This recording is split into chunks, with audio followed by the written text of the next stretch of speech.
Hi అండి అందరికీ ముందుగా తొలి ఏకాదశి శుభాకాంక్షలు అండ్ వెల్కమ్ టు నరియప్పు 143. సో ఈరోజు వ్లాగ్ ఏంటి అంటే తొలి ఏకాదశి పూజా విధానం అంతా ఈరోజు ఈ వ్లాగ్ అనమాట.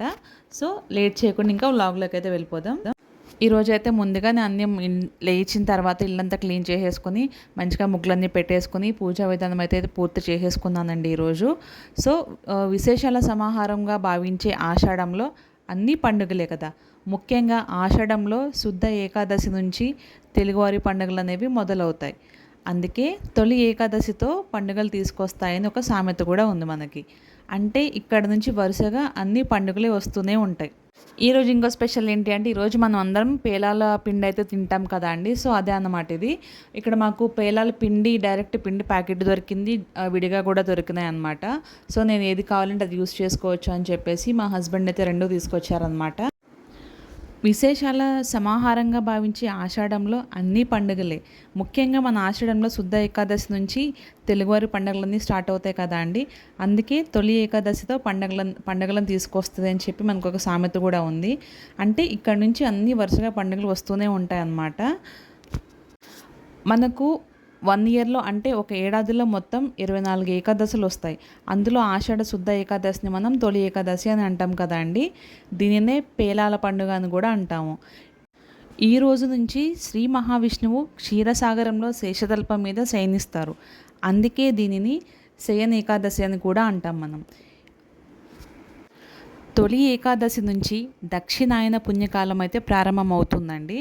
దేవతలకు రాత్రి సమయం అని భావించే ఈ కాలంలో వచ్చే తొలి ఏకాదశి రోజు శయనించిన శ్రీ మహావిష్ణువు తిరిగి మళ్ళీ కార్తీక శుద్ధ ఏకాదశి నాడు యోగనిద్ర నుంచి మేలుకుంటారని చెప్పేసి మన స్కాంద పురాణం ద్వారా తెలుస్తుందండి. ఇప్పుడు మనం దక్షిణాయన పుణ్యకాలం అంటే ఏంటో తెలుసుకుందామండి.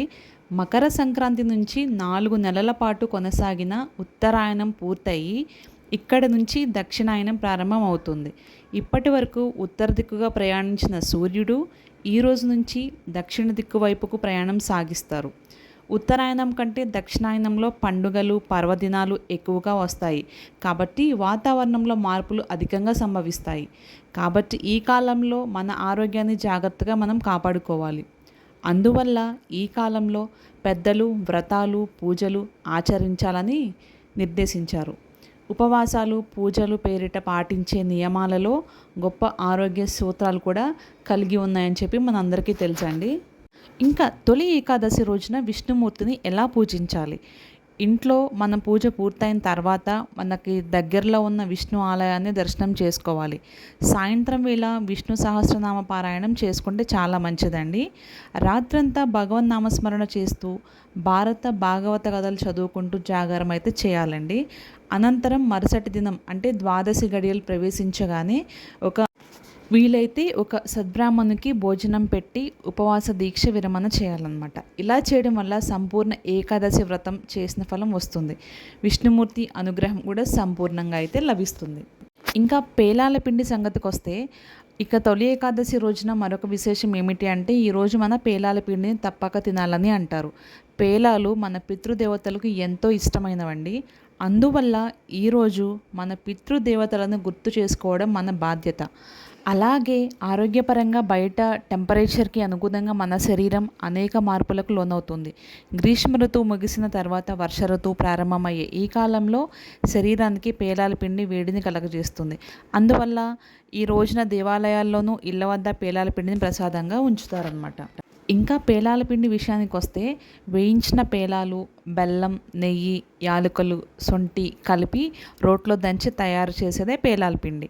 వర్షాకాలం ఆరంభంలో వచ్చే తొలి ఏకాదశి పండుగ రోజున పితృదేవతల పేరుతో పేలాల పిండిని తినడం వల్ల మనకి ఇమ్యూనిటీ అనేది పెరుగుతుందండి బాడీలో. ఇంకా ఈరోజు మనం పొద్దున్నే లేచి తలారా స్నానం చేసి శ్రీ లక్ష్మీనారాయణులను భక్తి శ్రద్ధలతో పూజించాలి. ఉండగలిగిన వారు రోజంతా ఉపవాసం ఉంటే మంచిదండి. ఆరోగ్యరీత్యా సరిపడలేదు అనుకున్న వాళ్ళు కొంచెం ఫ్రూట్స్ అయినా తిని ఉండొచ్చు అనమాట.